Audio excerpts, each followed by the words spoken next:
അങ്ങനെ big boss Malayalam season 7 7ൻ്റെ പണിയിലെ സീസണിലെ title വിന്നറായിരിക്കുന്നത് അനുമോളാണ്. Aneesh first റണ്ണറപ്പുമാണ്.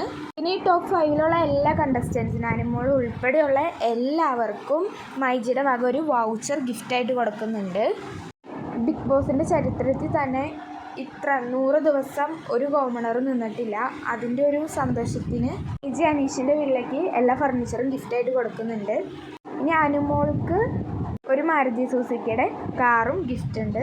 പിന്നെ പണപ്പെട്ടിയിൽ നിന്ന് കുറച്ച് എമൗണ്ടാണ് ഇത്തവണ വിന്നറിനുള്ള എമൗണ്ടായിട്ട് കൊടുത്തിരിക്കുന്നത്. അപ്പോൾ അനുമോൾക്ക് കപ്പ് കിട്ടിയത് നിങ്ങൾ ഡിസർവിങ് ആയിട്ട് തോന്നുന്നുണ്ടെങ്കിൽ ജസ്റ്റ് ഒന്ന് കമൻറ്റ് ബോക്സിൽ കമൻറ്റ് ആക്കുക. പിന്നെ ആരായിരുന്നു ഏറ്റവും കൂടുതൽ ഡിസർവിങ് കൊണ്ട് ജസ്റ്റ് കമൻറ്റ് ബോക്സിൽ കമൻറ്റ് ആക്കുക. പിന്നെ ആര്യന് ദ ബെസ്റ്റ് പ്ലെയറിനുള്ള റീഗൽ ജ്വല്ലേഴ്സ് സ്പോൺസർ ചെയ്തിട്ടുള്ള ഡയമണ്ട് നെക്ലേസും ആര്യന് ഗിഫ്റ്റായി കിട്ടുന്നുണ്ട്. ആൻഡ് ലാലേട്ടൻ ഈ ഒരു ഷോ വൈൻഡപ്പ് ചെയ്യുന്ന ടൈമിൽ പറഞ്ഞിരിക്കുന്നത് 7ൻ്റെ പണിയാണെങ്കിൽ അടുത്ത സീസൺ 8ൻ്റെ പണിയാണെന്ന് പറഞ്ഞിട്ടാണ് കേട്ടോ. അപ്പോൾ നമ്മുടെ ഈ ഒരു വലിയ ജേണി ഇവിടെ കഴിഞ്ഞിരിക്കുകയാണ്, ഈ ഒരു 100 days ജേണി.